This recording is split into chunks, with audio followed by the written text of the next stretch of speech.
What is up, everybody? How we doing? Happy Friday. You know what time it is. It is time for some live cold calling, some commercial real estate. Thank you guys for tuning in. If you're new to the channel, my name is Henry Eisenstein. I'm a real estate investor, broker, and mentor to many. I do this type of content because I want to support you guys in having the best year of your career every year. So as always, every single Friday from 10 a.m. to roughly today, we might go around 11:30, just shy of 12. Noon Eastern Standard Time. We come to you live each and every single week to do some commercial real estate cold calling. Thank you, as always, for tuning in. Let me know where you guys are tuning in from.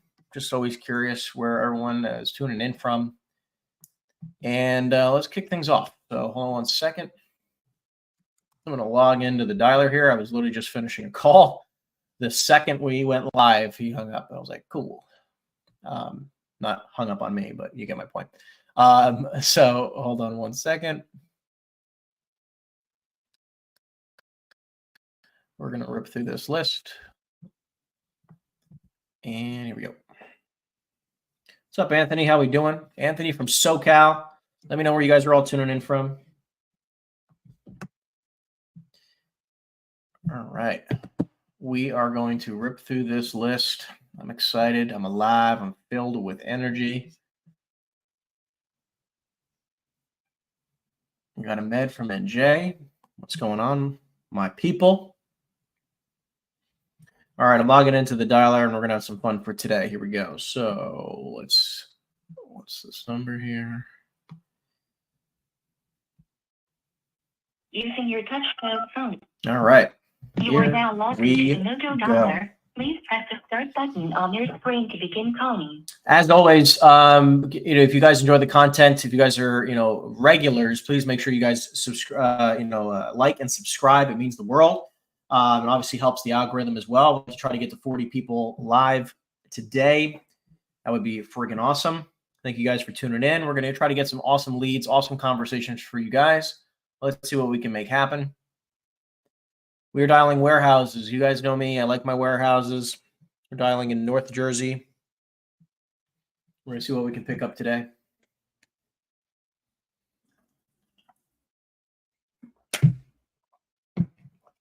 I got my water. I got my shake. We got Ravine.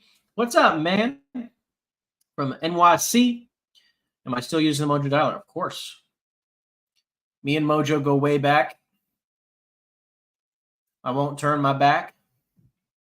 Phone is protected by no more. To prove you're not a robocaller, please enter the number 73. 73. Here we go.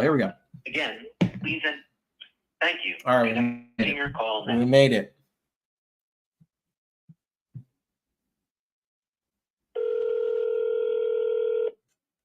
See what we can pick up today.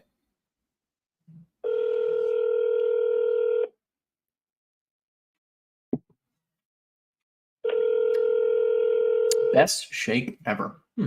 My God.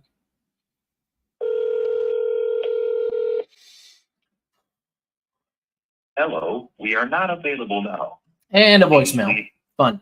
We're calling warehouses, North Jersey, properties that when they did trade, last sold for sub $100 a square foot. Or thank you for calling Happy on Helicopter. They all sold for less than $100 a square foot.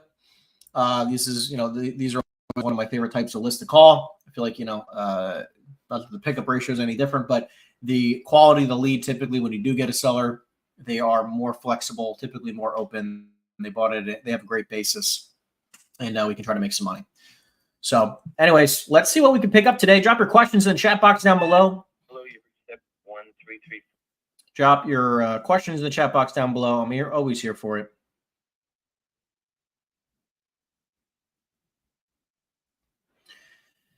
Just texting one of my guys.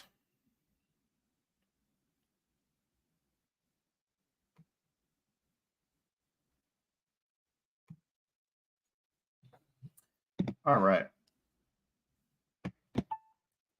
Hey, Mary. Mary, there? Mary had a no, just kidding.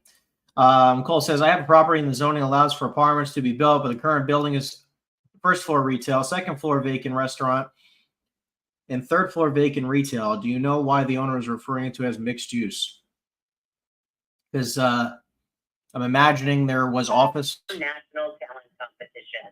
You know, most of these downtown buildings. I mean, obviously, these types of properties, at least what you're explaining to me, is probably zone where you can have office above. John Brandon. I'm imagining it wasn't always vacant retail. You probably had maybe office upstairs at some point, right? Depending on the area, depending on the size. I mean, if it's just like a downtown. Thank you for calling Remax Advantage. Your call. We probably don't want to call another brokerage.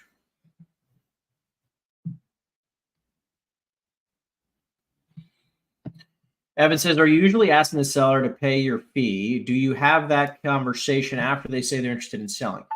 You reached Sally Kaufman with Star. So typically what I'm doing is I'm trying to negotiate the best price net to seller. That's what I want to figure out. Best price is net to seller. What do you need to walk away with in order to make sense selling? Seller actually just on the phone here came to us and said they wanted $2.5 million a few weeks ago. I got on the phone with him today. He said he's now available he would take a net of 2.3. So he's came down 200 grand, and he really said that's really his bottom line. And he said like net after fees. So instead of pitching this deal out at 2.6 or 2.7 in order to make our 6 points, which I was originally saying doesn't make sense. I'm not available right now. Now he's down to 2.3 net, so I can pitch the deal out at like 2.4 or 2.5 and still make our 6 points. So definitely, trying to get the seller to come down to a price in which it will cause it to sell, and then add our fee impact. Hello, John. I was looking for John, the property owner of a building on Shepherd's Lane in Totowa, New Jersey. Wrong number. Okay, no worries. Sorry about that. Have a great day. He goes, no.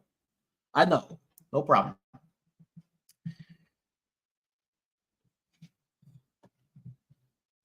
The Allstate office of Terry Raisley, where you're in good hands. This call will be monitored and recorded. Your privacy is important to us. For details about Allstate's privacy practices, we're not going to talk to Allstate today. We have no interest in getting insurance. We'd like some property owners to sell us their properties.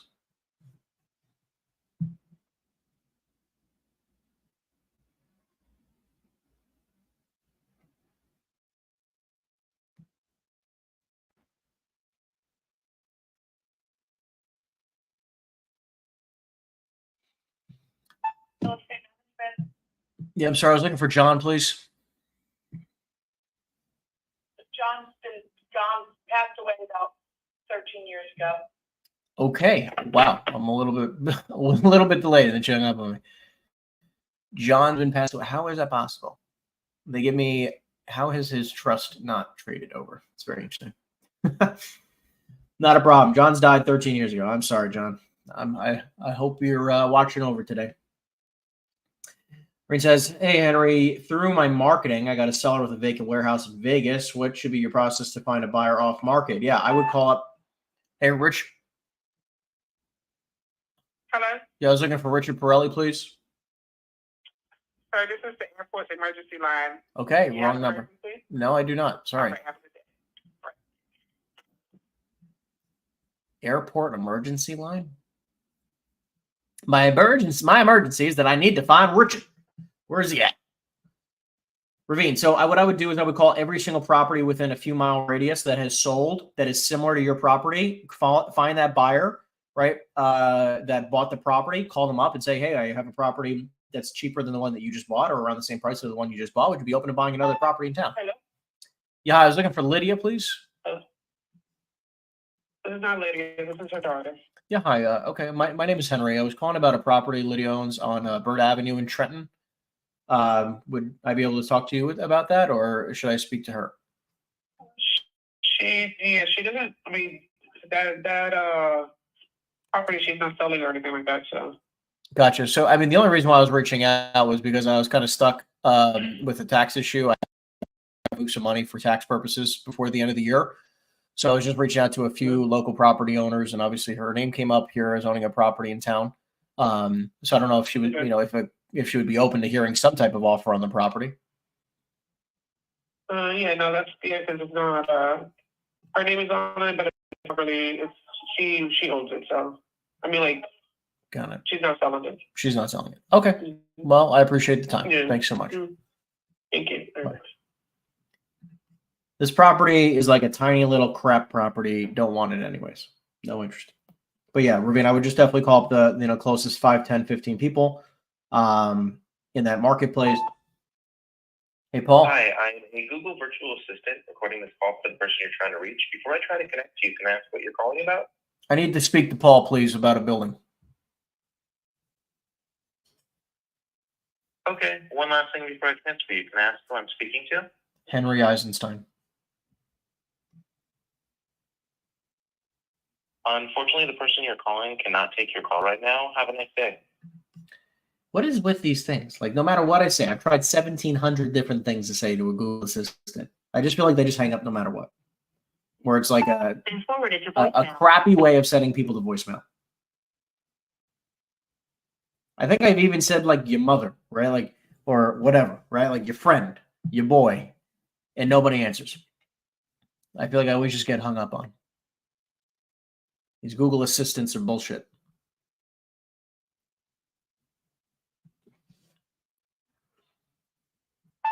Hello. Yeah, hi. I was looking for Ray. He's not here. Okay, is there? Do I have the wrong number, or is he just not home? Where did you get this number from? I have a list of properties that I'm trying to purchase in the area, but I'm guessing this is the wrong number. No, this is the home number. You need to call 201 Okay, hold on one second. You said 201. Go ahead. 869 1155. Okay, thank you so much. I'll call him now. You're welcome.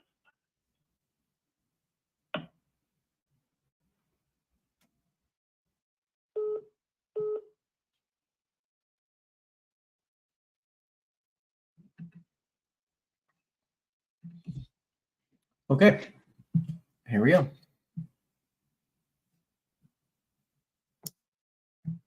Thank you for calling BSG Management. A lot of voicemails today. Again, you can drop your questions down. Hey, Ed? Hello? Yeah, I was looking for Edward, please. I'm sorry? I was looking for Edward, please. I might have the wrong number. Wrong number. Okay, no worries. Thanks. A lot of wrong numbers today.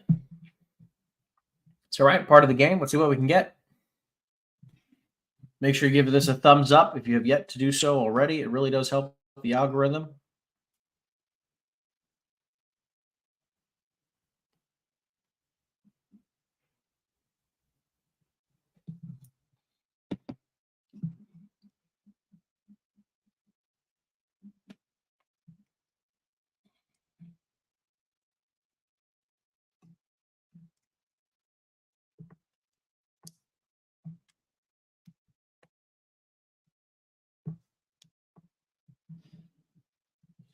Hey, Fred says, "Hey man, I've just seen you do the live calls. Amazing stuff. Love your Hello. community." Calls to Appreciate you, man. Thank you, are Fred. being screened by smart call Oh, blocker. here's another crap call. Please say your name after the tone, then press pound. Henry. Please wait a moment while your call is connected.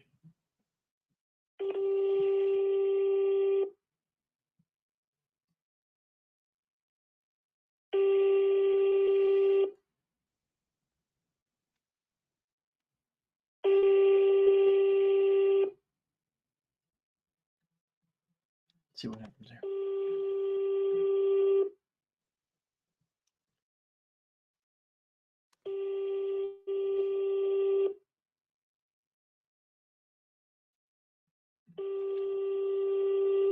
Is this guy out of the country? Hello. Please leave a message after the tone. Okay. Dropping a ton of voicemails today. This property's a little small for me. Come on. Next, please.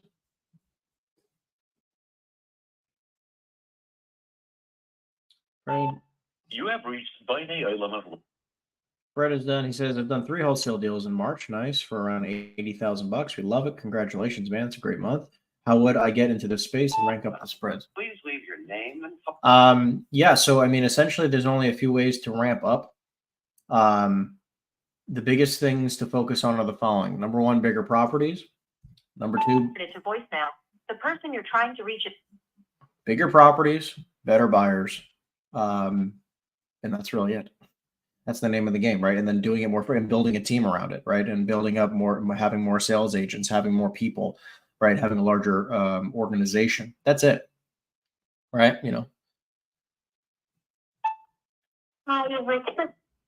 Essentially, you generate more opportunities because you build a bigger team, right? You target a bigger price point and you have bigger buyers and more capable buyers to buy the larger deals, right? And that's how you go from an average spread of like 20, 25 grand, 30 grand to, our average spread is like 150,000. So that allows you, we do a lot less deals. We can do, 2 to 3 deals a month instead of having to do a dozen deals a month. Hey, Hyam. hello. I was looking for Hyam, please. I have a wrong number. Wrong number. Sorry about that. Abe says, best advice in between calls. I like to multitask. Like, I'm a fan of, like, if I'm dialing, I will literally have up like a deal I'm underwriting, slide, a pitch deck, slide decks, anything like that. Like anything I can be, I do follow-up texts. I like to just keep my mind busy. Because like, it can be incredibly frustrating and you kind of get burnt out faster. So I like to be super diligent while I'm doing that. Like, obviously you can see that I'm cold calling and I'm also doing content, right? It's an easy way to do it as well. So I just like to multitask, do things that are also beneficial to my company, things that I have to do anyways. Do a lot of follow-up text messages, right? I mean, like for a lot of you guys, it's probably the best way to do it. Is just do a lot of follow-up texts, have all your tasks that you have to do, and make your calls on a dialer. Obviously, it's free. And then what this will allow you to do is, the person you're trying to reach is not available. At the tone, why does this guy get like an attitude? when you This voicemail guy's got like an attitude. Anyways, like if I'm you, I would definitely have all your tasks up, like all the follow calls you have to make today, and see which ones that you could shoot him a text and say like, hey, just wanted to see if you were available to catch up today, chat today, see if you had a chance to look over the offer. And try to follow up with everybody via text or email where you can. And then obviously, there's going to be a number of them that you can't. Hey, Bruce. Not Bruce. Hey, you have the wrong number. Okay. Anything else you're calling? No problem. Thanks so much. Thank you. Yep. Bruce did not even load on Mojo. I just, all I saw was Bruce's name at the top. I don't know what property they own. That was, gotta love when that happens. First says, yeah, makes so much sense. Thanks. Do you do JV? If so, how would I go about collaborating with me? Yeah, I mean, if you find deals in the state of New Jersey or Florida, those are my 2 main markets. Obviously we do commercial. However, in some cases I've done single family wholesale deals, right? Like if the numbers make sense. A bunch of my partners are still looking for single family, so I can put it in front of the right people. But for the most part, 99% of my business is still commercial. Keep me posted if you have anything in the state of New Jersey, state of Florida. Hey, Bruce. hello Yeah, hi. I was looking for Fred, please. speaking. Yeah, hi, Fred. My name's Henry. I was calling you about a building you have on Brown Avenue in Springfield. How you doing? Yeah, good. I can't sell. You can't sell? It's not for sale. Gotcha. Do you happen to have, I just, That it's like, go ahead. yeah, I'm just saying it's I have it's killed on taxes, so I'm just gonna go to my kids. That's a smart idea. I mean, do you happen to have any, is this the only property you own in town, or do you have anything else you might be open to selling? I sounds like you, I don't know if you occupy. No, I have a nice house. Yeah, I have a nice house in town, but I'm not selling that either. Sorry. No, no need to apologize. I mean, like, look, what I've seen typically is that, we come to an agreement on price on this type of property. Obviously, you're going to get hit with taxes, which I understand, which is why we've typically structured it where we can support you in finding a 1031 option, you know, another property that you can kind of level up the money into if that was something you might be open to. Yeah. No, I'm like retirement age, so I'm going to hang in for another between 1 and 3 years, just so I'm not staying home and watching Hallmark. I mean, I work 4 days a week till about 2. And so it's kind of like part-time. And Sure. I'll do that for the next few years. And yeah, then I'll probably just pack it in and rent out the building. Oh, you occupy the building? Oh, yeah. My machine shop's in the building. Okay, nice. Okay, that makes more sense. That makes more sense. Yeah. Well, and what I've also seen is that, like, obviously, if you plan on retiring anyways, and then, you know, obviously considering renting out the building obviously could be an option. But it's like, okay, if you, let's just say do you have a mortgage on the property? No. Okay, so it's like, look, the property, you know, let's just say you sold the property today, right? And you cleared $500,000. I'm making up a number. You cleared $500,000, right? $500,000. You then can take that and put that as a down payment on a building that might be 2 to 3 times the price point, right? A little bit. No, I don't want the headache at this stage of the game. I want less headache. No, sure. I mean, look, I'm not saying that you would occupy the building. I'm saying you could buy it as a rental, right? And like a lot of these types of buildings could be triple net. And I know. Yeah, totally. No, I get it. But yeah, I've had a bunch of houses at one time, and yeah. No, I'm good. It's like the older I get, like the less I want, less headaches I want. For sure. Well, yeah. I mean, look, you know, I don't know if you knew this, but you could also 1031 exchange the property into a fund or the money. You could, sorry. Yeah. Well, I do decide to do something with it. I might kind of look into it. For sure. Okay. But well, if you want to send me a flyer, so you obviously have the address, send something. Yeah. Well, look, why don't I do this? Obviously, in this day and age, it'd just be easier if why don't I just grab your email? I'll have my team send over something, and we can take it from there.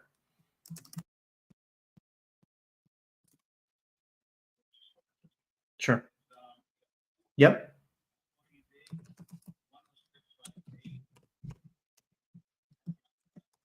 Okay, nice and easy. I'll kick you over something, and we'll take it from there.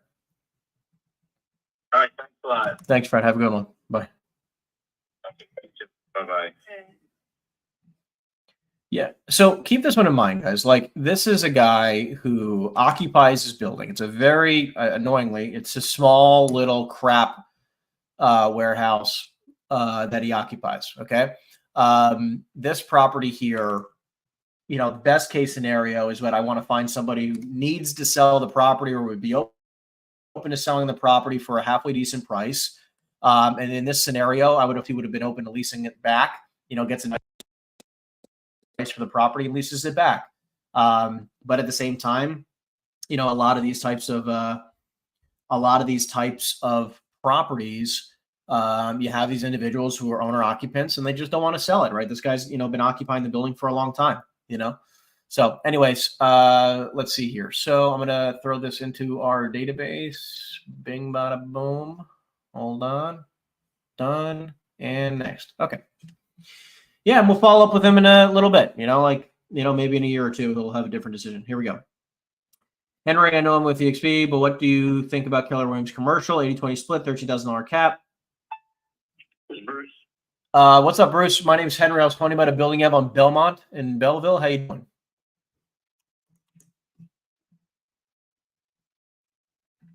He hung up on me. That's nice.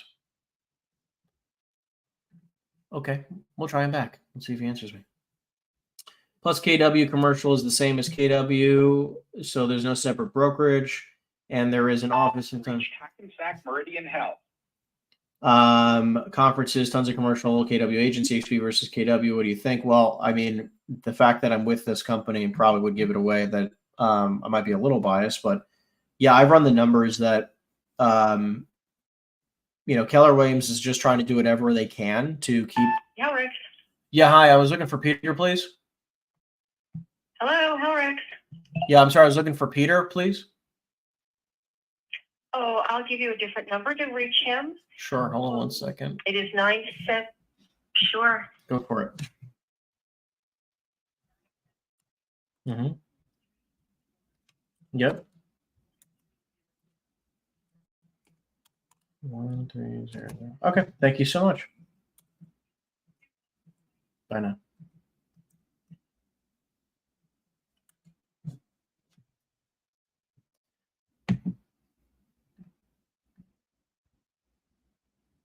Okay, here we go.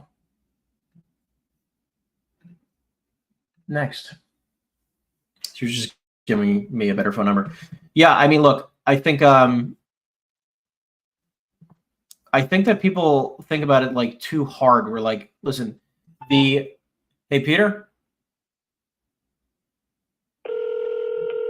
People think about it too hard. It's like you should not be looking at a company because of the difference of a $2,000 cap or a couple $1,000 cap or a couple bucks a month. You want to focus on being a part of a company where you are surrounded by killers. Okay? You are surrounded by winners because the difference in the cap is nominal. Hey, Peter? Hello? No, we don't.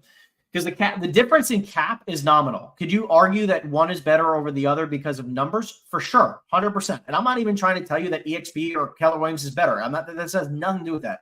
You want to be around in a unbelievably powerful environment. Okay? That's what's most important. Because when you're surrounded by killers, hey, Scott? Scott, are you there?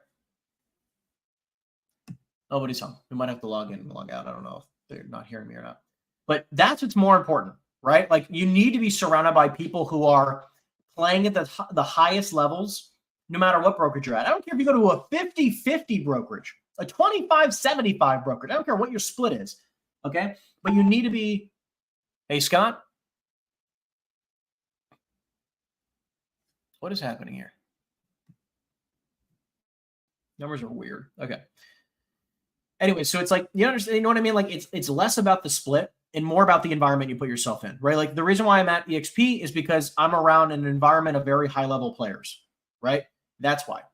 And you can make that argument for any brokerage, right? You can make that argument for KW. You can make that argument for, hey, Jeff. Hey, Jeff, can you hear me? What the hell's going on right now? I'm going to probably have to hang up and redial in. Right. So it's like, I think that it's important for people to be paying attention to that. Right. And not enough people are seeing that where, you know, a lot of people just join a brokerage. Both. I mean, both are incredibly important. Like, look, if you go to an office every day, you should be joining a company with an office. If you don't, like, I work from home, right? Hey, Frank. Yes. Yeah, hey, Frank, my name's Henry. I was calling you about a building you have on Newman Street in Hackensack. How you doing? None of those things are true. I do not. The only thing you got right was my name is Frank. Okay, wrong number. All good. Sorry about that. You know, whatever you're going to do, right? If you're a big office guy, go to the office and you're going to want to be a part of a company with an office, right? Like I'm a guy who's, you know, I've worked from home for a long time, right? I've gotten very productive at home and I enjoy that. I also have my teams that work in offices. The person you're trying to reach, before I try to connect you, can ask what you're calling about? I was calling about a building on Newman Street. Unfortunately, the person you're calling cannot take it. Exactly. Weird. Yeah, so it like, you understand what I'm saying, Prescott? Like it's different. Like I would not be so focused on comp. Comp matters when like the most when you're you know, a $500,000 producer and you are completely you're going to be successful regardless of any brokerage you're a part of, right? Hey, Jeff. Yeah, hi, Miss Cyber. My name's Henry. I was looking for Jeffrey, please. I'm sorry, I can't hear you. Can you hear me now? Are you there? No, I can't hear you. Hold on one second. Yeah, hi. I was looking for Jeffrey, please.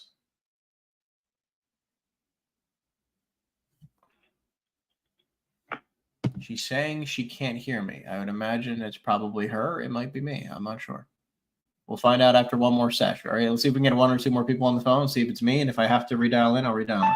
You have called is right. So like if you're going to be successful, like I have friends that, you know, make $1 million, 3 million, 7 million, 20 million a year in gross commissionable income, because that's how big their teams are, right? And if they're going to do those types of figures, they're going to be successful in any brokerage, and they need to be looking at where they're going to get the best compensation structure and the most support from the company. Hi, you've reached Nikki. So that's when that kind of stuff matters, right? You really have to be paying attention to it. But when you're also like, or you're doing $100,000 a year and you need every single freaking dollar, and you're probably not going to make much more than $100,000 or $200,000 a year, you know, sure, you could play the penny pinch game, which is like, hey, where am I going to get slightly better compensation just so I don't have to sell more real estate, right? Sure, you can make that argument. But if you want to grow big at the very beginning of your career, compensation structure is like the third thing on the list, right? Because you can be successful anywhere, right? Like it's about the environment and the stage, the stage, you know, that you're at, right? Like if you're going to be a part of a brokerage where the biggest producer in your company, okay, and I've seen this a lot, where like people join boutique firms and the number one guy is either your broker, okay? Hey, Lee. Hello? Who's calling? Yeah, my name is Henry. I was calling you about a building you own on Commerce Road in Linden. How you doing? It might be the wrong number. All right, well. You know, so it's like, okay, if the number one person at your boutique brokerage, as an example, is either your broker or some other guy that's been there for 20 years who makes $200,000 a year, how on planet Earth do you feel like that's an environment where you're going to thrive and make more than $200,000 a year? It's just not going to happen, right? So that's why you need to be very cognizant of your environment, right? And I talk about this a lot. I think it's very important to be paying attention to. What the heck is that?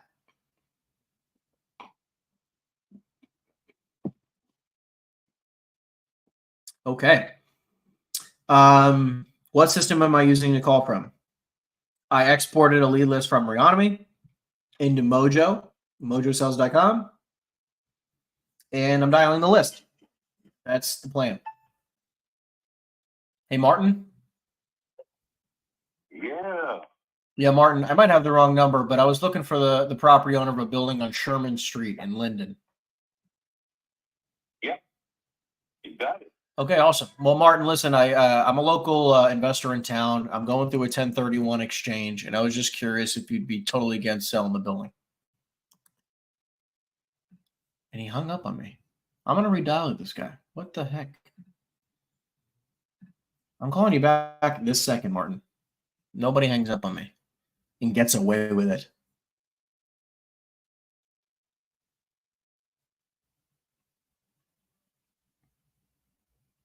Has been forwarded to voicemail. Oh, you let me go to voicemail. That's nice.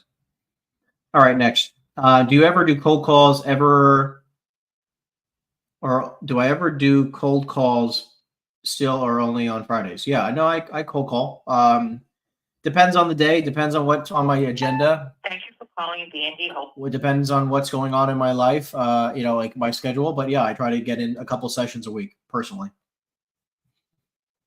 But I have a lot of leads that I've generated over my years, so a lot of it's just doing a lot more follow-up than actually cold calling. So, what's up, Steven? How we doing? Hey, Kelly? Hello, you have reached NQ on Fisher. Or not. What's up, Mandy? You sent me a text. We sent over credit report. We printed out credit report. We're going to be meeting with the guy again. We have to present it in person. Okay. Printed and sent. Have to drop off. Has been forwarded to voicemail. The person you're trying to reach is not available. At the tone, please record your message. When you have Another voicemail. A lot of fun. Rudy says, think I have that same cup of shakes at home. LOL. Need to make more of them. Anything cut down on processed foods. That is for sure. This is an Isogenics shake. It's the best. My fiance runs the company. She runs her own little business with it.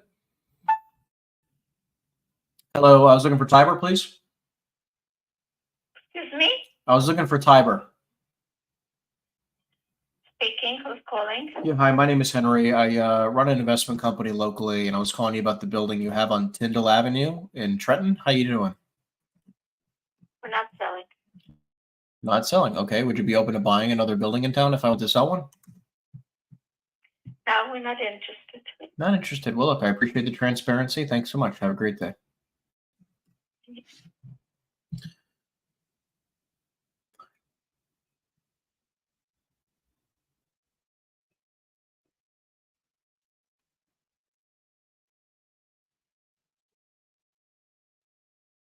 Laundry castings. Yeah, I was looking for John, please. Nobody named John here. No. All right. Sorry about that. Bye-bye. PJ says, do you canvas your market weekly? Hey, Kelly? Hi, sorry, I won't come. No, Kelly. PJ says, do you canvas your market weekly or just strictly cold call leads or work off referrals? All of it. We do all of it all at the same time.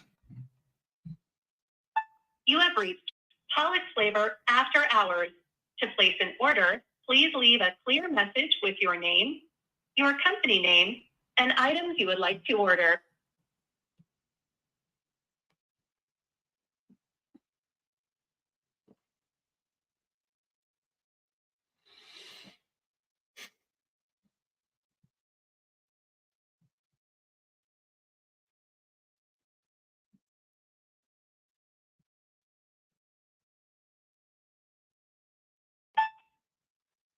Hi, you've reached John. Another voicemail. Fun. Let's keep it going, people. We're going to get it done.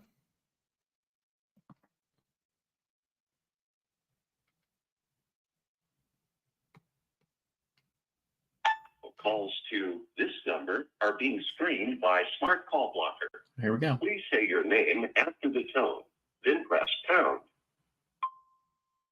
Henry.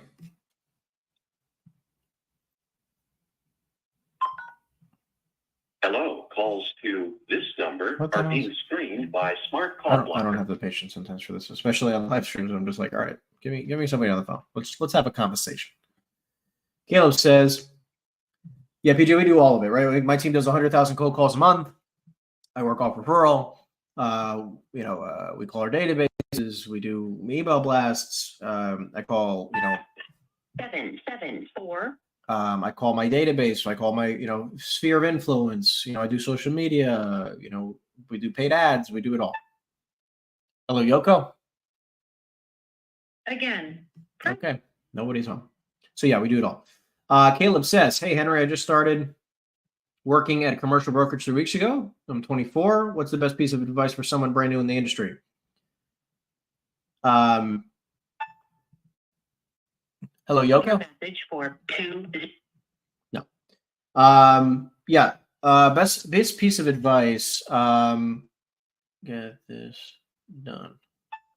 The person you're trying to reach is not available. Okay.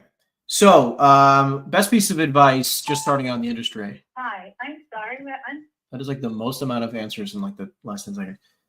I'd say we're in the lead generation. You are in the lead generation business, right? And what's important is to get on the phones, learn the game of real estate sales on the phone as fast as you possibly can. Generate as many leads as you possibly can every month. I would say minimum, try to get to 40 leads a month. Because the first half of your day is lead generation. The second half of your day is offer generation. Hello, y'all. Who's this? I was looking for the owner of a building on Elizabeth Avenue in Linden. He's not available right now. I'll tell him to call you back. Okay, thank you. He's getting a lot of people, a lot of wives on the phone. Sorry, but the person you called has a voicemail box that has not been set up yet. Goodbye. A lot of fun.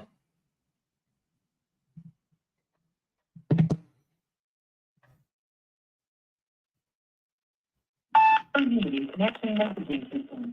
lot of voicemails today. So first half of your the day is going to be lead generation. So you're going to spend 3, 4, 5, 6 hours on lead generation.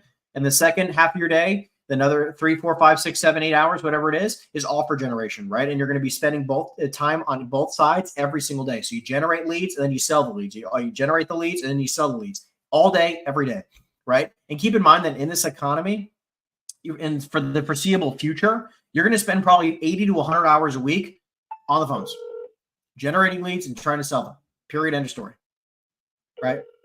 Like that's the name of this game, right? And just realize the game doesn't change forever. It doesn't change. Obviously, technology is trying to make it easier, simpler, maybe done slightly differently, but it's the same game, right? We have to find great deals, right? We try to find sellers who are motivated to sell at a great price. Then we try to find buyers who are willing to pay a great price to make an offer on those sellers. Period. End of story. That's it, right? And then the better the deal you can negotiate, the better or more money you'll make, and that's it.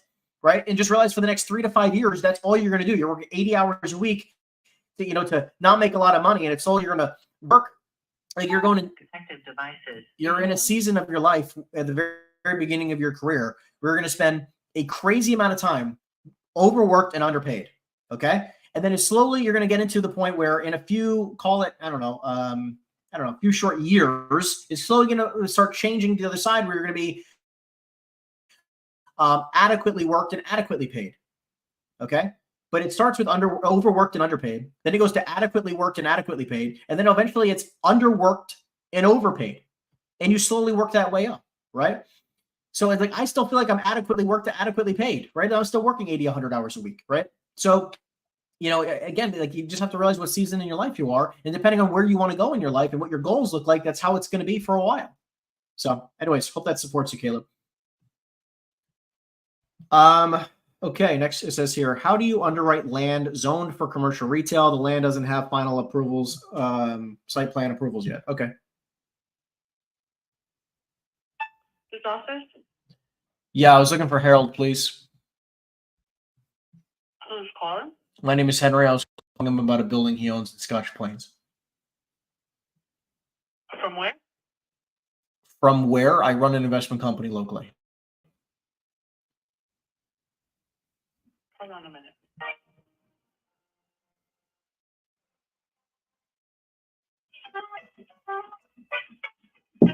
Okay. This is the weirdest whole tone I've ever heard in my entire life.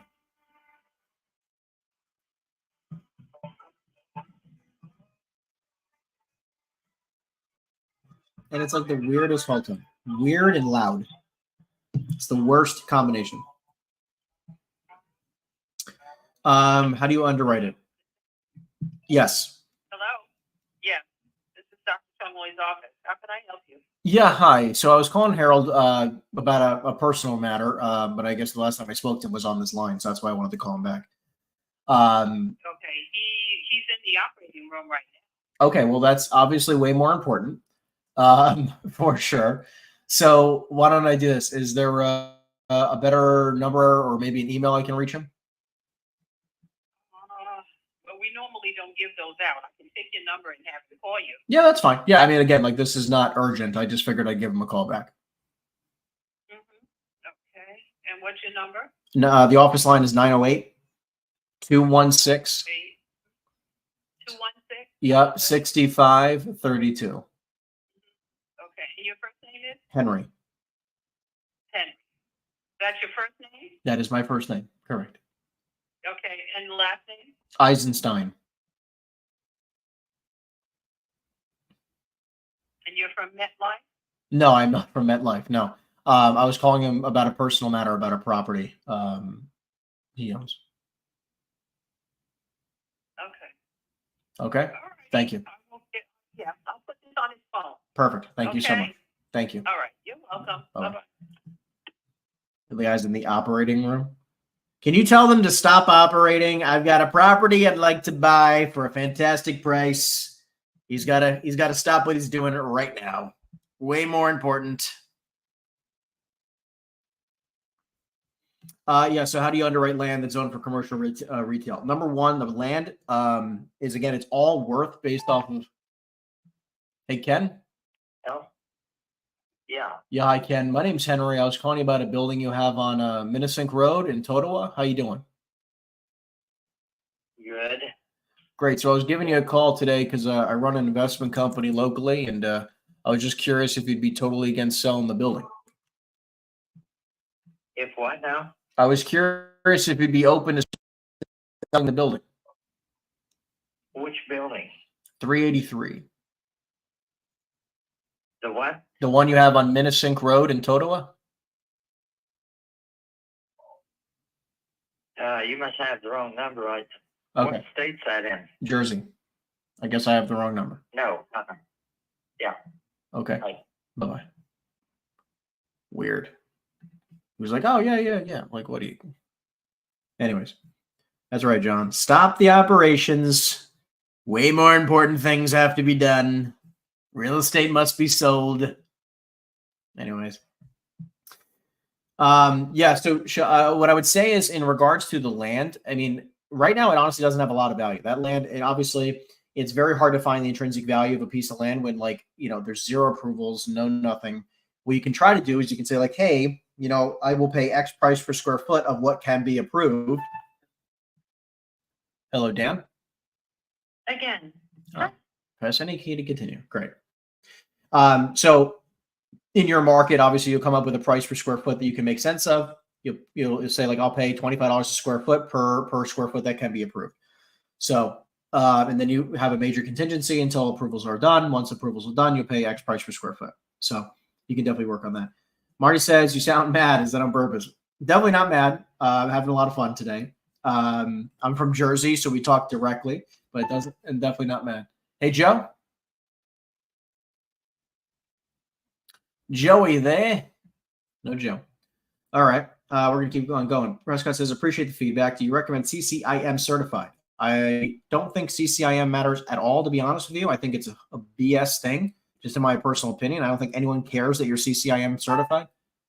Hey, Joe? Wrong number. Sorry about that. Have a great day. Like, no seller, I'm not CCIM certified. No seller has ever asked me, am I CCIM certified? No one cares. I think it is an absolute BS thing. I think getting a coach is incredibly important. And if you need support in that regard, obviously, you know, you can schedule a call with my team. We'd be more than welcome to support you in that. You know. Is not available. At the tone, please record your message.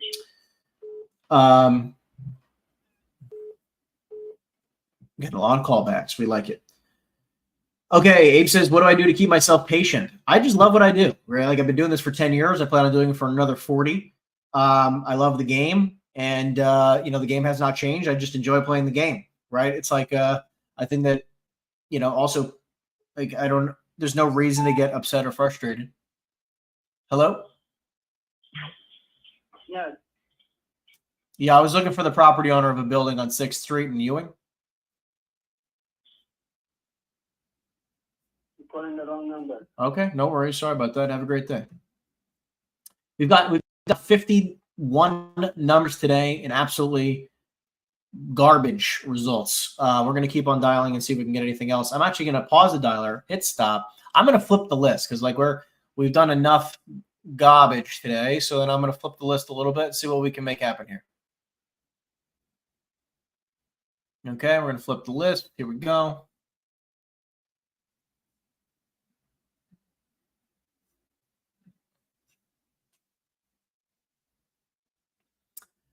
We're going to do another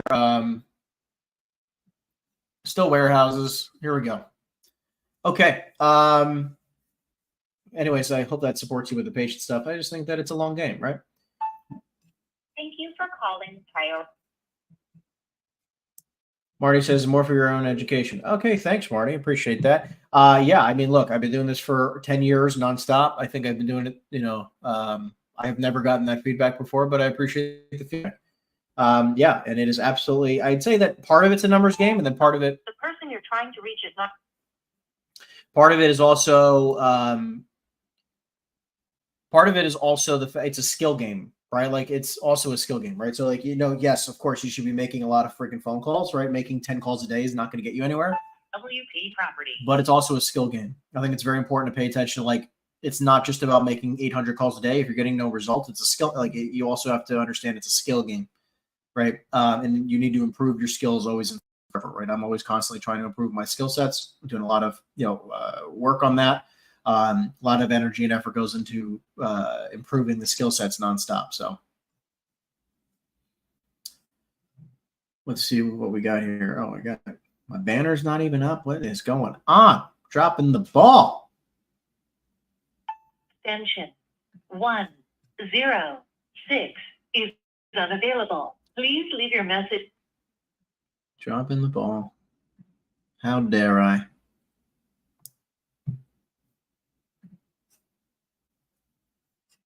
Come on, what's going on here? Levy says, do you know where I can get leasing scripts from? Yeah. Hey, Vinny? Hello. Yeah. Yeah, hey, Vinny, my name's Henry. I was calling you about a building on East 5th Street in Bayonne. How you doing? You're about where? A building on East 5th Street in Bayonne. I might have the wrong number. You're doing wrong business. Thank you. Sorry about that. Have a great day. Leasing scripts. Not sure exactly where I would get specific leasing scripts. We probably can add that to our script book. Thank you for the feedback. We can definitely work on doing that. We can definitely work on that. PJ says, do you think it's smart to target properties with the SCR ratio under 1.25 and have a conversation with a landlord who might be more motivated to sell because they can't refinance without taking a loss? I don't know how you're finding properties with specific debt service ratios, but I'd be interested to hear where you're finding that. But yeah, I mean, if you could target whose debt service coverage ratios are low, I mean, that would be interesting.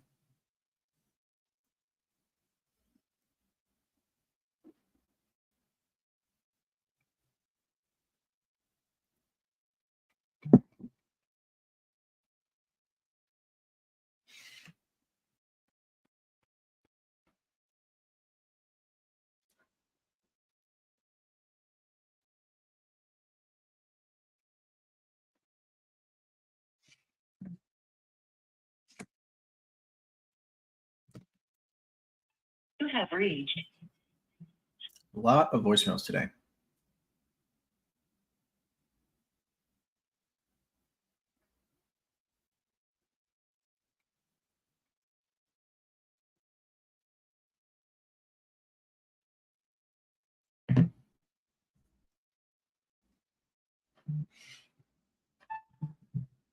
Imperial in French shop. Para español, marque asterisco.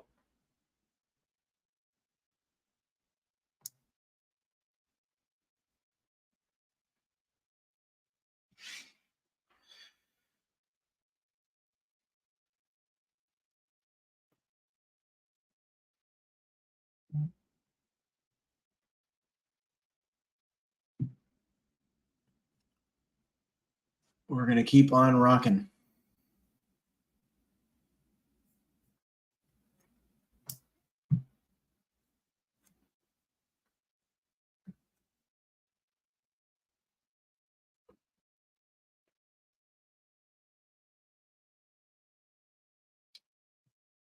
Let's see what we can make happen today, people.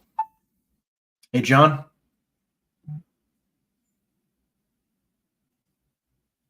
John, are you there? No John today.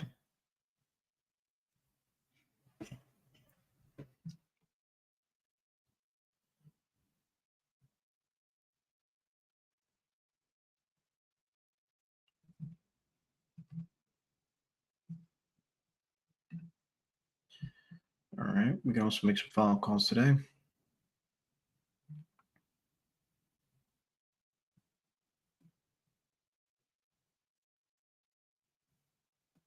I'm going to hit pause and make some follow-up calls real quick. Let this dial out. Does your weekend plans include cold calling this weekend? It does not, but it depends. It does not. Going to be handling a few things this weekend. We're traveling next week, so probably actually won't even be able to do my cold calling session next Friday, or then at least for the next 2 Fridays, because I'll be traveling. Going to be in Italy. Going to Italy for a little over a week.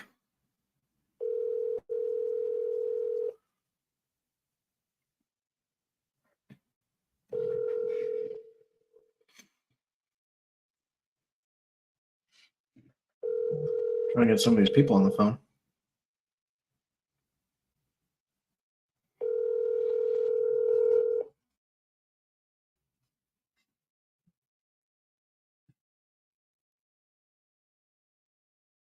Please leave your message for. I'll do some follow-up calls. Let's see if we can try to get any of these people on the phone.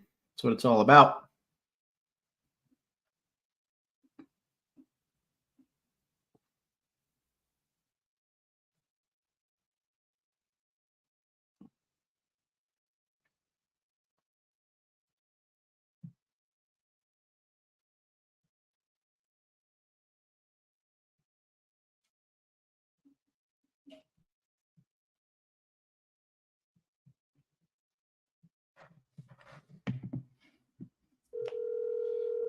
Let's go to Italy. Never want to eat American food again. Fun. That's how I felt back coming. Yeah. Yeah. Hey, Horst. Yeah. Yeah. Hi, my name is Henry. I'm Dan's partner. How you doing? Who's that? You've been speaking with Dan about the building in Newark. Nonstop for the last couple of months. Yeah, okay. Yeah. I took note that the temporary off the market right now till later in the year. So we're not showing the apartment at all to anybody at this point. I understand. So I was just curious. I'm just curious though. Like would you be open to hearing an offer for the cell tower itself? No, absolutely not. No, like even if you got a great price for it. If you have great offers on it, but not interested. No. That goes with the building. For sure. Okay, I hear you. Any reason why you're on hold until the end of the year? We have personal issues, things like this. We got to resolve financial situation, resolve it first before we liquidate the property. Gotcha. Yeah, because I just was off the phone with somebody who's interested in basically investing in the building with me. A lot of misinformation out there about illegal apartments to illegal apartments. It's all nonsense. Yeah, there are legally 38 apartments in the building. There are legally 38 apartments. Yeah. Okay. Yeah, that's one bonus apartment, one small one there. Got it. Yeah. So there's legally 38 apartments. Yeah, that's exactly what we had. I mean, like, look, I have a partner and I who we wanted to make an offer of around $4.4 million. Yeah, no, we already got 4.6 for somebody else. We're just holding off at this point. You can't, but if I got you up north of 4.6, would you be willing to take it? Well, right now it's temporarily off the market until we resolve our issue. It has nothing to do with the building itself. It's our problem that we gotta resolve. Got it. So in the meantime, we're not moving forward at all. It's just standing still right now and leaving it the way it is. Got it. Okay. I understand that. So then I'm curious, just last thing and I'll let you jump. The 38 apartments, because I know that based on the information you provided, Dan, they were all roughly rented at about $1,000 a unit, but they're all basically one-bedroom apartments. Like the vast majority are one bedrooms, correct? Right. You got the I gave you a call. You got the whole list of it. Yeah. The site apartment, the rent, everything. You got it. Okay. Sounds good. All right. Sounds like a plan. Thanks, Horst. Bye. Okay, bye. Interesting. So now it's 38 units. 38. We had 36. I think this is the first time I'm hearing this. 4.6 million bucks minus $600,000. 4 million divided by 38. 105 a door. Yeah, I mean 4.6 is not bad. 4.6 is not freaking too shabby. But we definitely need to figure out a way to make that work. I feel like very interesting deal. 38 units. We're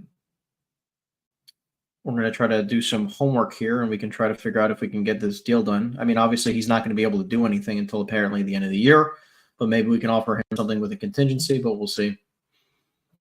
I love when people try to send me deals that are just so freaking stupid.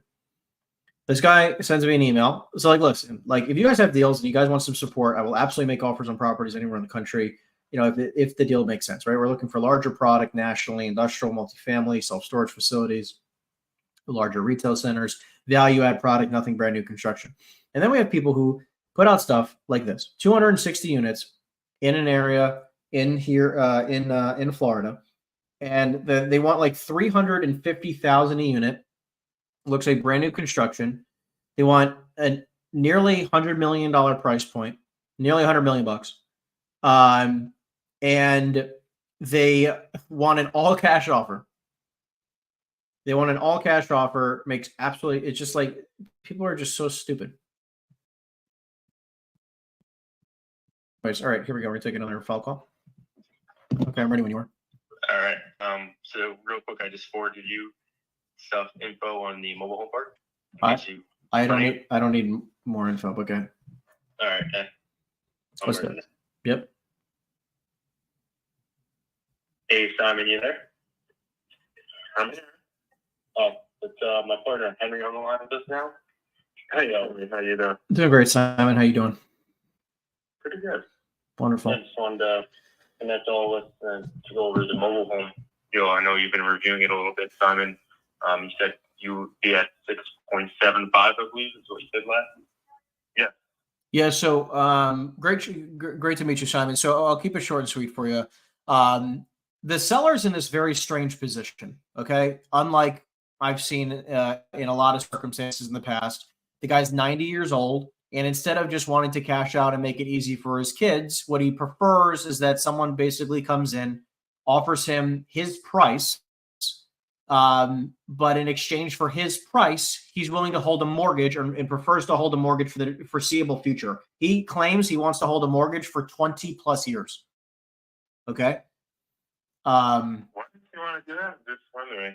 Yeah, he wants and sees it to be better that his kids have a steady income for the next 20 years instead of just having a lump sum of cash. Oh, wow. Do I agree that it's, not really, but that's what he wants to do and is not really willing to budge unless, he gets substantially more than his number, which makes no sense, but that's where he's at. I'm the kind of guy where I'll present any numbers you want. I'm just letting you know we've presented numbers like this already, and he much more prefers to do the long-term financing. But there's some benefits to it, right? Like if you want, I think this is where I think that, if you came in at, the 7.5 number and you put down, let's say 50%, you put down 50% and hold the remaining 50%, I think that you probably can do pretty well.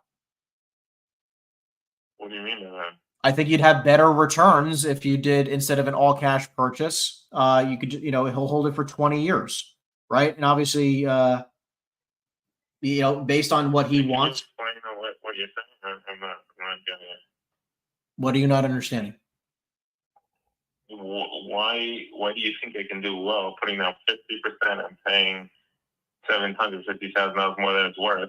Why do you think I can do well? I'm just trying to understand what you're getting at. Well, first and foremost, the deal is not going to get done at your price. So it would be the difference of you getting it or not getting it, number one. But two, and more importantly, obviously you'd come to the table with a lot less cash, and you'd have, we could try to negotiate a good interest rate. I mean, the seller wants, I think, like 6.5% interest for 20 years. I think that, with no bank fees and everything else, I think you're going to be in a decent position over the next, decade or two to cash flow pretty nicely. I think, you can make decent returns on your investment. Do I think that, do I want you to pay $750,000 for absolutely nothing? No, absolutely not. But in order to get this deal done, we need to be at 7.5 and roughly 50% down in order for this guy to even remotely consider it. So I'm not sure that I'm following you, but I think you're just saying, like, if you want the deal, then this is what you have to do. That's what you're saying. You're not saying that the deal is actually good. It's because you're saying I have to put down 50% cash, and then I have to take a loan at 6.5% for the next 20 years. Based on every offer we've submitted to this guy and every bit of feedback that we've received, the best terms that we've been provided by the seller that he will agree to based on the current situation is what I've presented to you. Because I've given this guy about 10 offers already. Oh, wow. Okay. And and we kind of keep chipping away at pricing and everything. And we've, gotten basically the terms that we've sent to you, which is, the 7.5 with 50% down. And listen, maybe we can do a little bit, maybe a smidge better here and there. Maybe you do, whatever feels comfortable. I'm okay with it. But I'm just like, those are the term guidelines that we've gotten this guy to. And look, do I think it makes sense, that he holds a note for 20 years? I don't think it's the best case scenario. I don't know what rates are going to go, it's hard to know. Yeah, look, I think that you can lock for you lock for 3 to 5 years, and then you get to renegotiate based off of par, and see if par changes.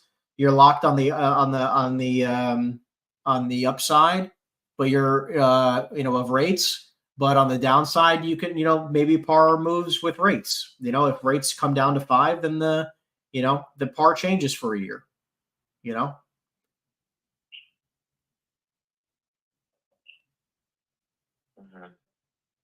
I think there's a way that we can make this work. I don't think that we have to try to say that we'll lock in for 6.5% interest for 20 years.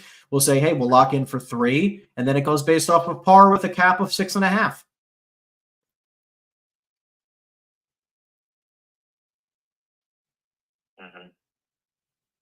I don't see that being an issue. I think the seller might be open to that. What do you think the upside is on this deal? I would hold this for the next 20 years. I think this is, a location that, eventually, and a lot of people are being pressed into moving to. I mean, the demand in that market. I mean, I remember selling a portfolio, nearly 10 years ago for $100,000 a unit, of single family homes. And we ended up making a fantastic return on that investment 10 years ago. And I think that, that market is slowly growing. There's a lot more demand coming to that area. There's not as many large mobile home parks of this size in the state of New Jersey. I would hold this until, I would literally hold this for the rest of my life. I think that the prices will probably double in the next 10 years. Per mobile home, I'm saying. And you'll probably end up having almost nearly double the rent in the next 10-ish plus years, It's very affordable for now, So $7.5 million, half of it is 3.750. 3.750. And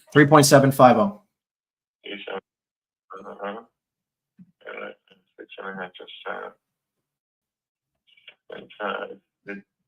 The debt service is 20 grand. Let's say, I don't know, is this amortizing or not? He'd like it to amortize, but we could probably say for the first maybe year, 2 or 3, if you prefer that. It's 24. So $24,000 a month, which is around half the income. What was the income again? 50. Netting roughly 40-ish thousand, 40 to 44,000 a month. Yes, it's at least half the income. Correct. For the loan. Correct.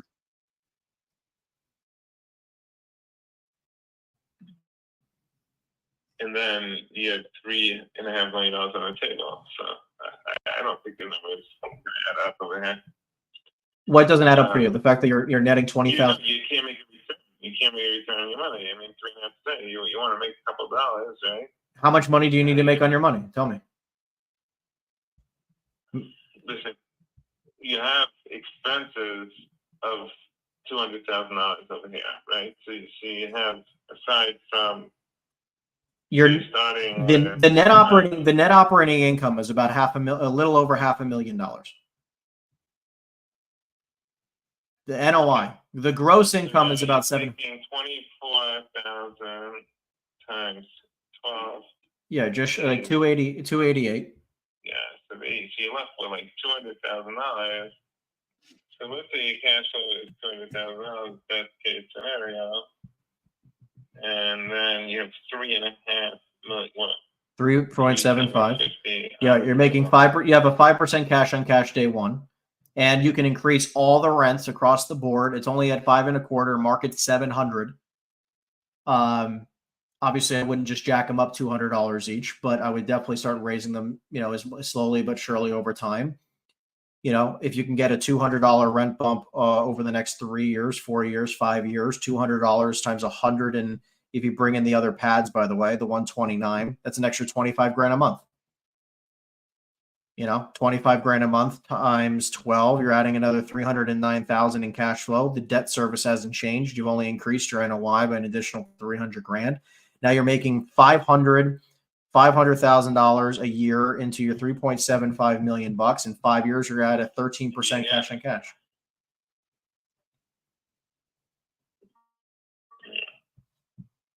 that's why we're seeing as much interest as we are in this. I think, again, this is a little bit longer term play. You're going to spend a couple $100,000 bringing in mobile homes from the for the to infill, and I think you're going to have a very good upside. And that's only at 700. I think in the next 5 years you might I think market right now is 700. I think in 5 years you'll probably be at a market value of 800, right? I'm trying to be, look, I'm not kind of the broker who's going to oversell you on BS, right? Like I'm, look, do I think you can get to 1,000? Probably, right? Probably, That's the thing. I like this prediction in the future. Let me ask you this, but also again, the 5%, but that's without any cost and stuff. I mean, what cost? I'm saying that I'm adding everything in. It's a $700,000 gross. Your net operating income with vacancy management, maintenance, a whole 9 yards is $500,000 a year. You're paying $288 in cost. Maybe we get them down to Maybe we get them down to 6%, maybe 5.5%. We can figure. We can try to negotiate that a little bit if you like. We can try to get. Yeah, maybe we get them down a little bit in rate. I don't know. I'm willing to present what you want. I'm just saying this is what he's told me. He said 6.5. Maybe we get him down to 6. I don't know what he's willing to do. Maybe, if the right number comes along, we get them down a 0.5 point, and obviously, like I said, we can maybe get it where it's locked for 3 years, but then we go down to, look, ready? Imagine if we did this. Imagine you did, and just bear with me for a second, $3.75 million in a loan. Okay. Let's say we do 6% interest only, which is $225. Okay. That means you're cash flowing $275 a year to begin with. We do interest only for the first 3 years. Starting in year 3, we do par with a cap of 6.5, right? Or 6, or wherever we start off at the beginning, right? Like we start off with whatever par is at the highest. But if par is below 6.5, then whatever par is, that's what you're going to be paying in rent, or whatever the treasury is, right? 10 year, 10 year plus 1 point, right? Right. Or 5 year plus 1 point with a cap of 6.5. I think that, this way it caps your downside and, unlimited upside. And I think that you'd be in a really, really powerful position to make great money on this deal.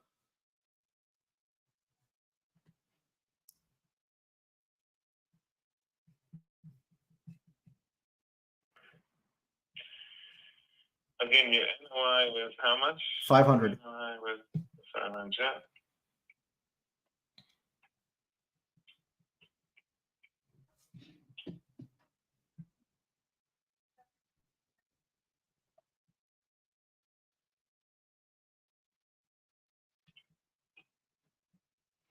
Now you're like, if we set it up that way, you're paying 2.25 to debt service.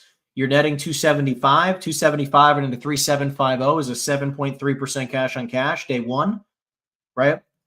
And over the next 5 years, you can increase your NOI by another $300,000. And again, I think you're going to be in a much better position that way. But that allows you to pay at the 7.5, and that's where we're going to need to be to get something done. He's not budging on that number? No. Look, maybe do I get him to do 7.4 with a, maybe. 7, but you presented him 7? We've presented him 7, but the terms were not agreeable. It was a much lower down payment. It was the whole 9 yards. I think if you want to try 7, we can try 7. For sure. I will look. You know me, like I've been keep saying here. I will present any number you want. I just know that he already declined 7 with, I think it was with like $1.5 million or $2 million down. He really needs to put down a certain amount of, like, he wants to pay off, I think, some debt that the family has, and he wants to be able to give some family money before he passes away. So that's why he needs the 50% down. I think we'll have a much better chance if we try to go in at 7.4, right? Because I know that, again, he's declined 7. But if you want to, put your pen to paper, whatever you want to do, let's put it on paper. Let's put it in front of him. I'm open to it. Let's do 7 million and put the 5.5% interest. Whatever he wants. I don't know, 50% down. With 50, okay, 7%, 7 million, 50% down 5.5% interest. 5.5% interest with 3 years of IO. Okay. Again, so we're putting ourselves in a position that we can't take out the loan, right? That's that's what this guy wants. I don't mind if we say like. So then we'll do a point over treasuries, 1 point over treasury, and reset every 3 years, 1 point over treasuries. That's fine. Okay. Look, that's fine. But look, we'll draft it up. We'll send it to you. We'll put it in front of him, and all we can do is see what he says, and I'll do my best to try to get him to agree. But we'll take it one step at a time. Sounds good. You think we get the agency financing? Oh, well, what am I talking about? we're gonna get Uncle Bob financing. That's what we're getting. Uncle Bob financing. It's fine. Okay. No worries. Okay, sounds good. We'll get this drafted. Thank you. Speak to you. Thank Bye. you. Perfect. Appreciate it.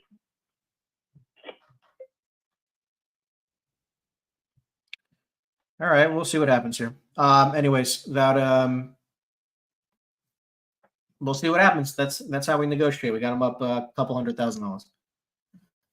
Let's go back to cold calling. Yeah, thank you, Tom, for answering that. Yeah, par is basically par is the fancy way to just say what interest rates are, right? What interest rates are today. That's it. And let's see if we can make some magic happen on some of these cold calls.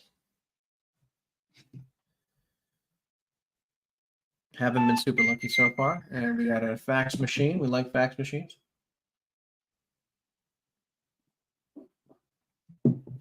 Okay.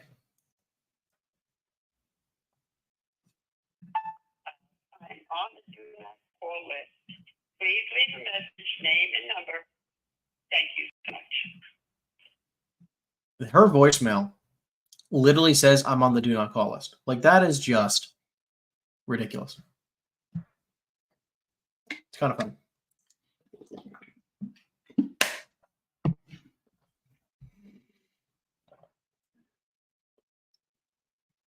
Quite funny. No need to go above par when the seller is financing the loan. Correct. I mean, the thing is that, like, you can do you can kind of do like a point above treasuries, because banks are going to typically give you like 3 points above treasury, right? So, it's kind of like an easy way of saying, like, we'll do slightly better than bank financing. Sorry, I missed your call.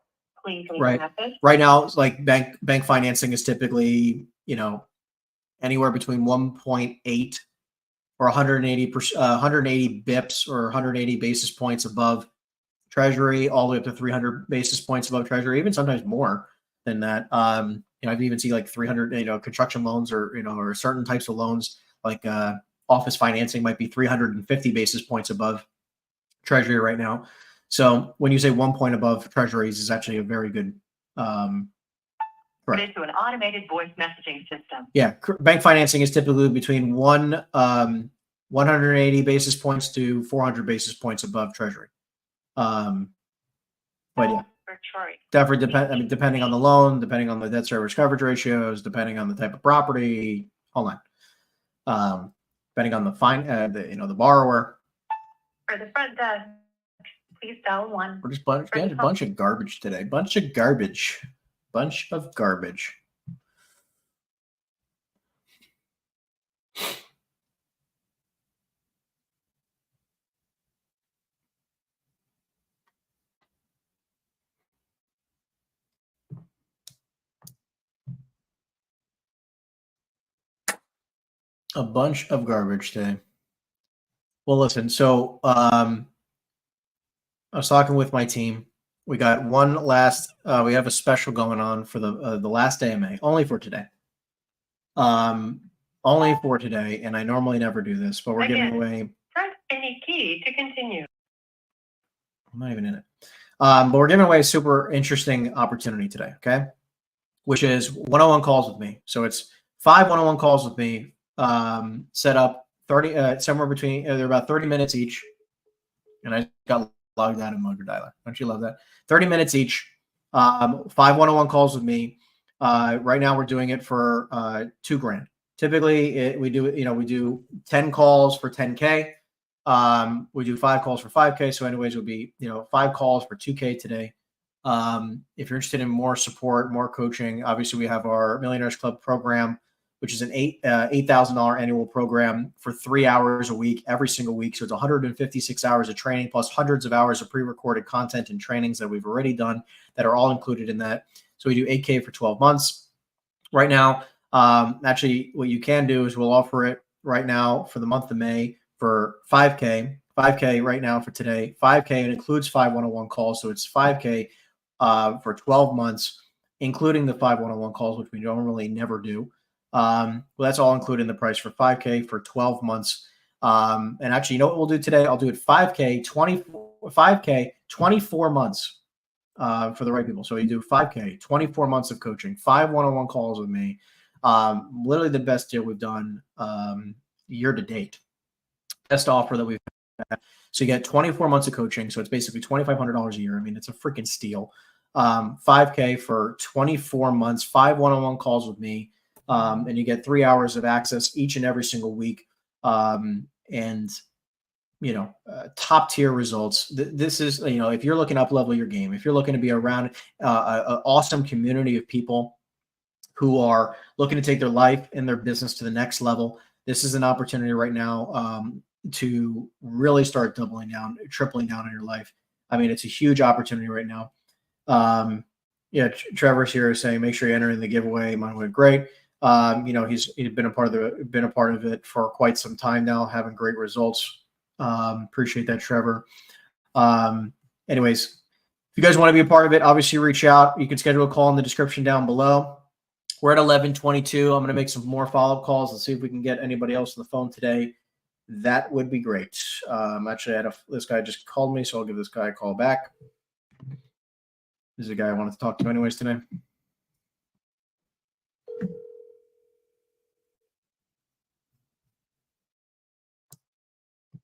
See if he answers me. Henry, how you doing? Doing great, Jake. How you doing? Doing good. Tell me something. This property, it's on septic and it's on septic, right? I'm assuming. I'm guessing you're at Upper Freehold. No. I'm talking about Which one? what do you call it? The center. The shopping center. No, as per what they had mentioned to us, I don't believe it is. I think it's on city water sewer. Public water, public sewer. Oh, Yeah. That's good. Okay. Trying to think. I mean, I think I have enough probably to model it out and give you an offer on it. Yep. Yeah, I'll try to get that over to you next week. Okay. And what can you say? You haven't really sent me anything for the Upper Freehold development sites. If you click on the link, it takes you to the Google Drive. Oh, is it? There's a link. I didn't see it. If you didn't see the link, I can have my team resend it, but I think it's in there. Okay, I'll check back for it if I don't have it, or maybe if you want to just resend it. Okay. Yeah, sure, for sure. Yeah, I ran that site, the daycare. I actually drove past it. I drove it. It's a nice building. I ran that by the guys, and they said it's a little too remote for their liking. Oh, okay. No worries. But said it's a little closer to Allentown. But again, like I said, I mean, if you have, a piece of land that we could build something like that on that fits the criteria, then definitely send over anything like that. Yeah, absolutely. Let me I'll keep it on my radar if I have anything good for that. That's not a problem. But yeah, okay, so I'll send me that link again, and I'll try to go through the stuff for the development sites, the 2 development sites.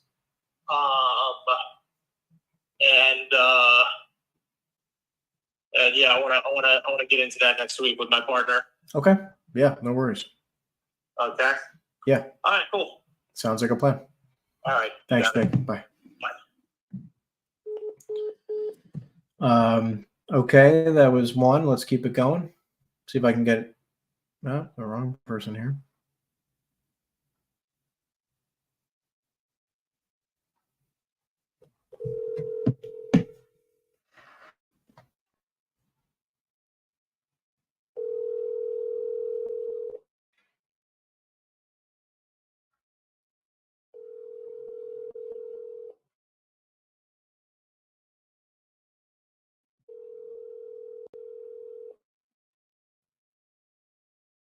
See if I can get these people to answer me.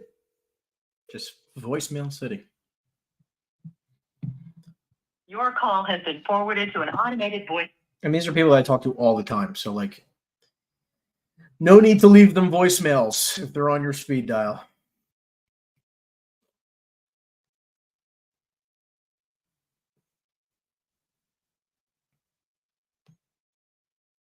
Okay, let's go to the next here.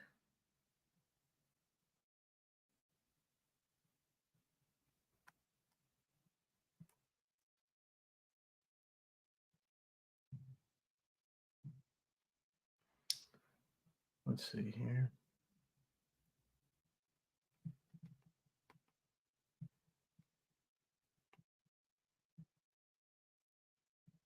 Let's see what else we got.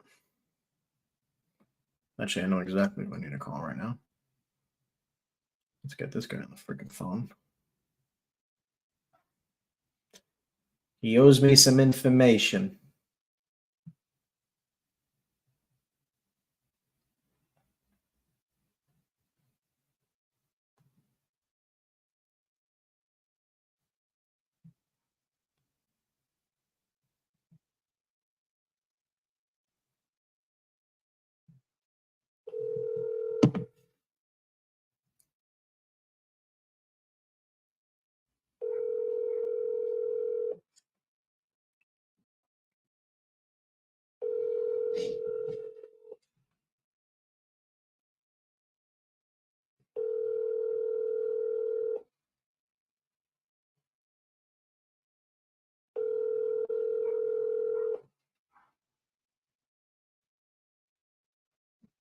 You have reached Mark Bergamot.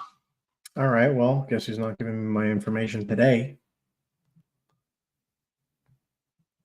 See, this is why you have to have so many deals in the pipeline, because not enough people realize, like, you're not going to just get all these people to freaking respond to you right away, right? Like, you need to have so many freaking opportunities in the air, which is why I'm such a freaking pain in the butt when it comes to lead gen. Like, you just have to have so many freaking leads going at any point in time, because not enough people answer you, right? Not enough people answer.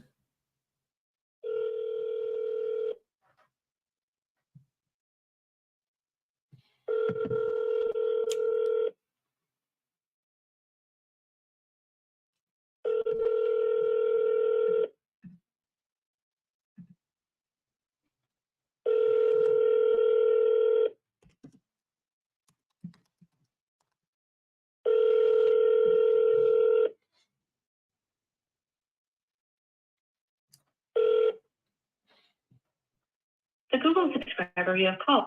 Like I said, just unbelievable how many people you have to call to get one person on the phone. Like, just non-freaking stop.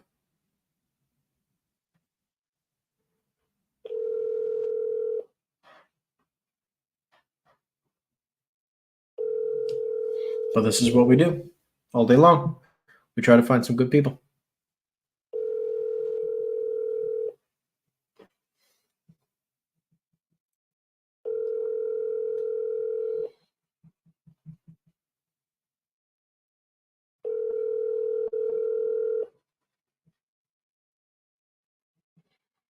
Your call.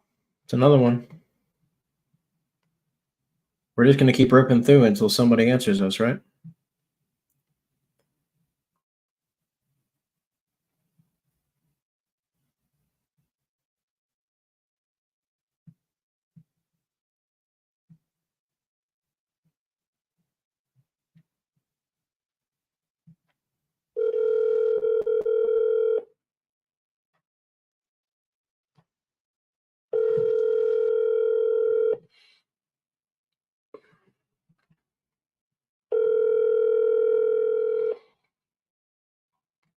Your call has been forwarded to voicemail.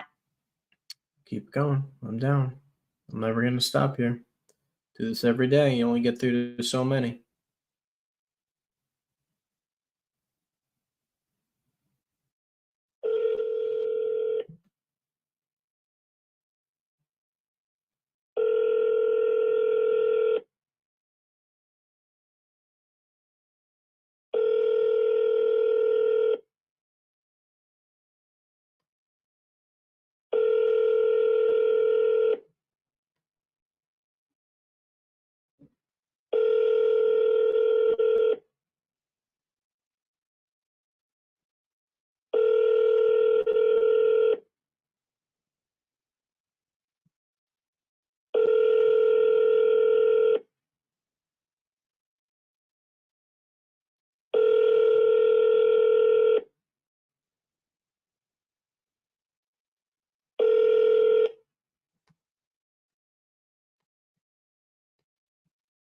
And still, we are hunting. We are hunting for the right freaking person here. We're going to hunt until we find somebody. We're going to hunt until we find a person who will take and willing to sell for a great price. So we're going to find one today. See if this guy ends up getting the deal closed.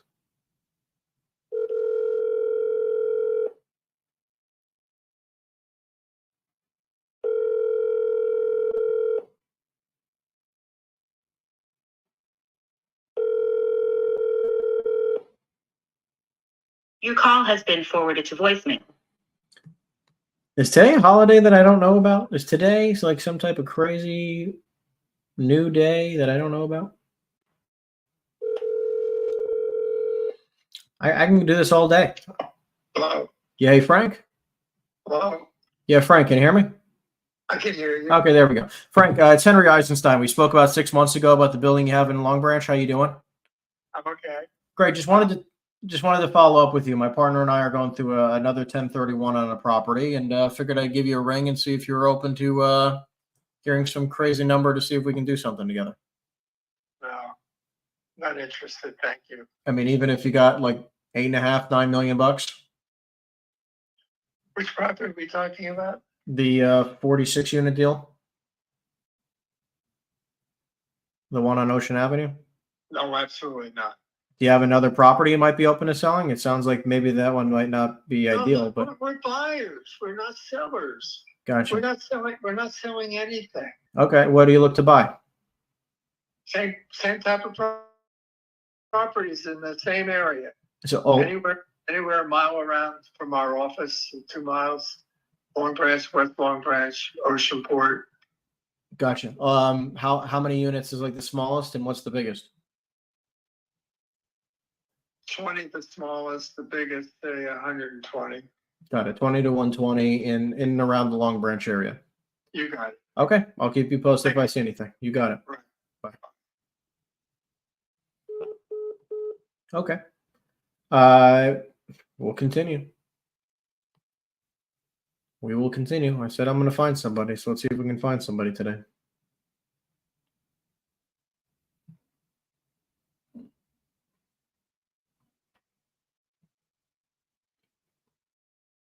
I'm going to keep going until I find one person on this follow-up list that gives me the correct response.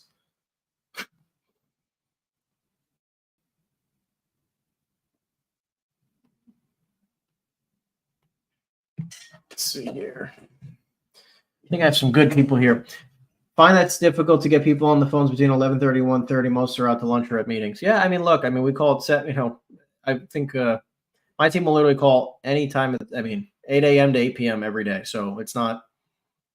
I don't know if this time frame is really that big of a difference, but we'll see. Plus, we do it every day, and I don't think I've ever seen that like one time is infinitely better than anything else. Here we go.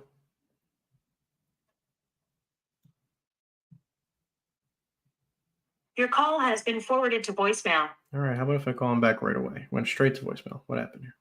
Has been Straight to voicemail again. Probably blocked my number. I will send that out to one of my guys. Call this number.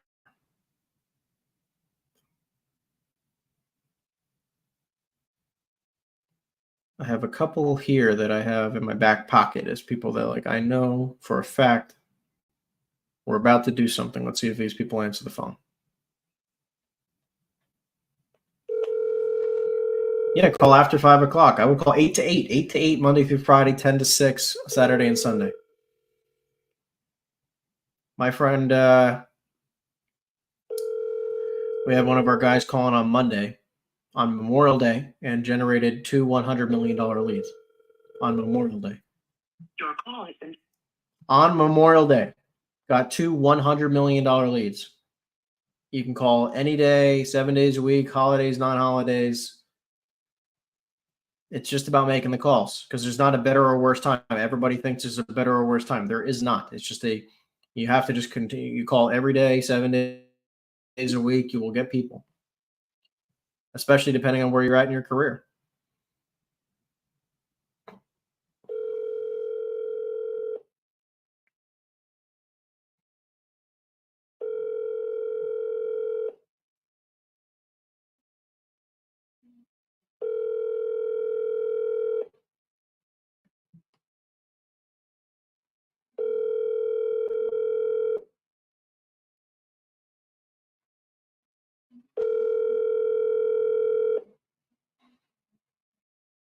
Your call has been forwarded to an It's amazing. Some days we have 100% pickup. Some days we have absolutely zero crap.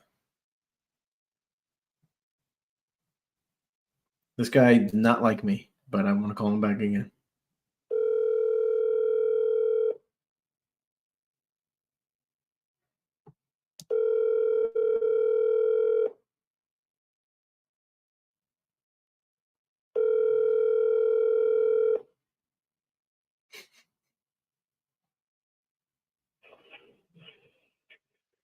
Harry Gelber.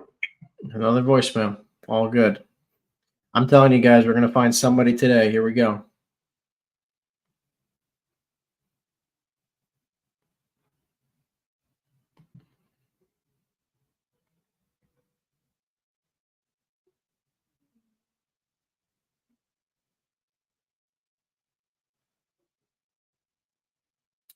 I think we're going to try this guy here.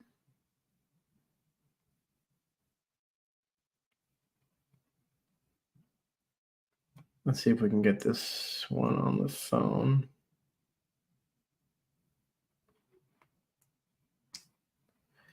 Okay, here we go. We are going to try and see if this guy will actually consider selling still.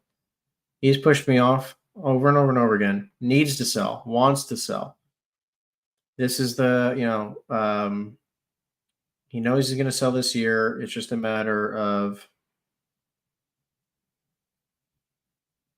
he's trying to sell his business too. Everyone, company, how can I help you? Jack Smith, please. Jack, hold on one.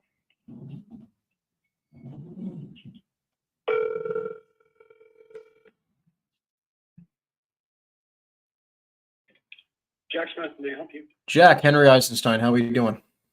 Yeah, how are you, Henry? Doing great. Just figured I'd give you a call like I promised at the end of the end of the month. Yeah, no problem whatsoever. I had a couple more meetings in the last week or so, and things are moving along to where I'm going to at least see some offers shortly. So, still nothing to tell you except that things actually have moved for a change. That's a plus. Yeah, it is. It is.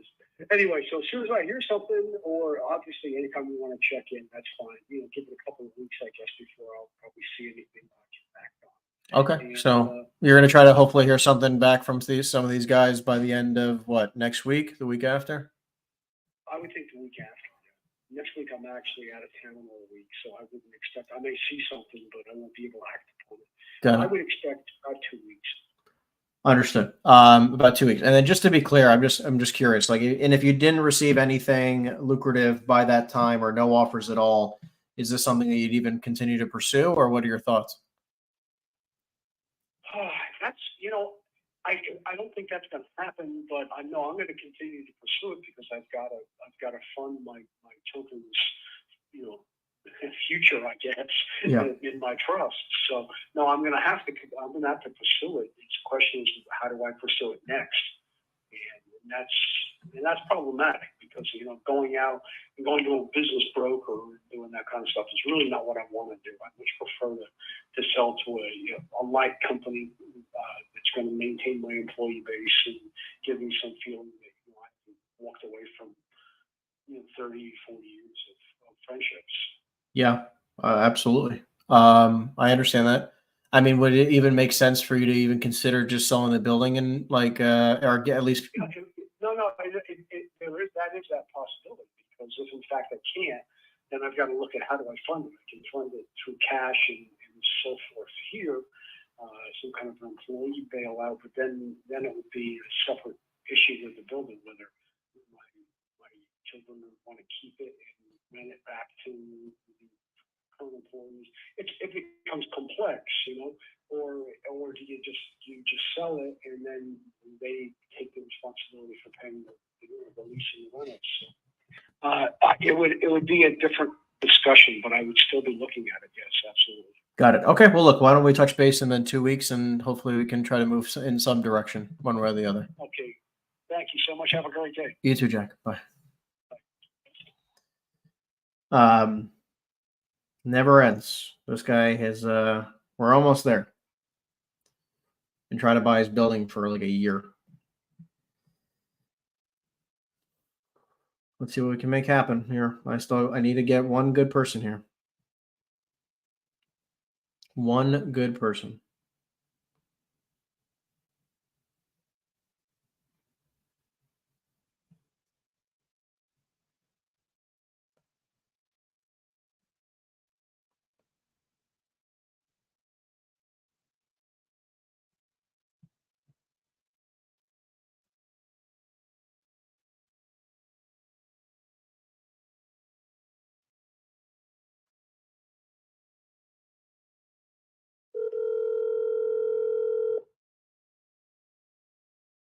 Hi, this is Pete.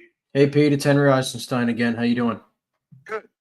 Great. Just wanted to follow up. I know we were speaking about a month ago about the property on 2 Kennedy, and you wanted me to touch base towards the beginning of June. Just wanted to see if this was something you were still possibly open to doing in regards to a leaseback. Honestly, it probably wouldn't end up happening until earliest would be somewhere in 25. Okay, so I'm just curious, right? Like, even if let's just say we started talking numbers and we agreed to figures, we could close in January 1 of 25. Yeah, honestly, I got too much other stuff going on to worry about it right now, so prioritize.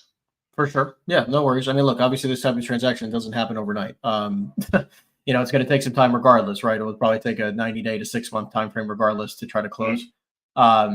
So when do you want me to touch base with you again? I just want to at least make sure we continue to have a combo.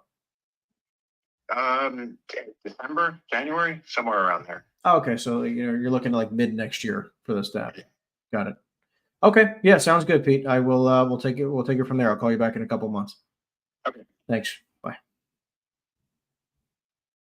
I like these leaseback options. There's a lot of money there. A lot of freaking money in these leasebacks, right? Ton of freaking money. And it's like, if you could structure them in the right way where you get a great price per square foot and you get the tenant to pay a great cap rate they want, I mean, there's just a freaking ton of money to be made.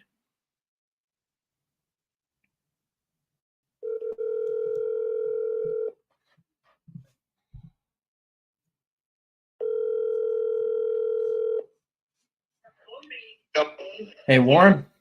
Yes. Yeah, hey, Warren. My name is Henry. I was calling you about the building you have on Route 541 in West Hampton. How you doing? Okay. Yeah. Just wanted to give you a call here. I run a small investment company locally, and we're going through a 1031 exchange. And I was just curious if you'd be totally against selling the building. I just sold it a month ago. Oh, you did? When did it end up getting for it?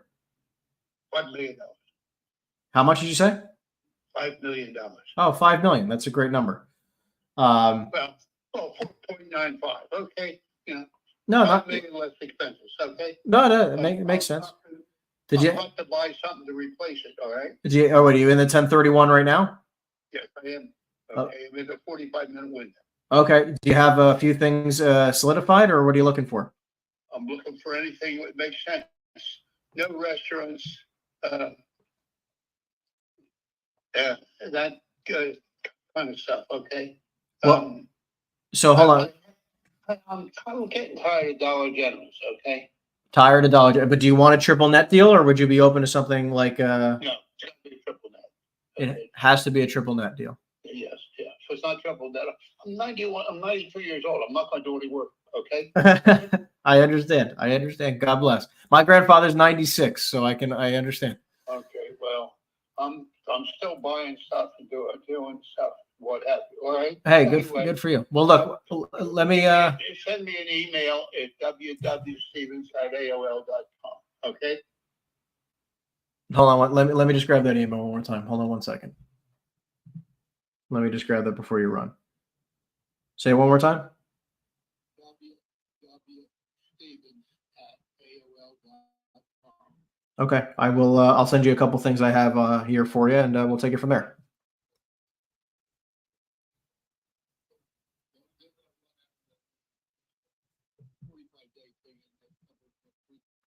Days, okay. I got another 15 days to go. So hold on. So what are they looking for? You said for around 4.25 million. Yeah. What are they looking for?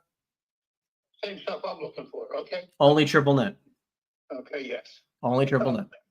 We were very close to buying one of these CC stores in Florida.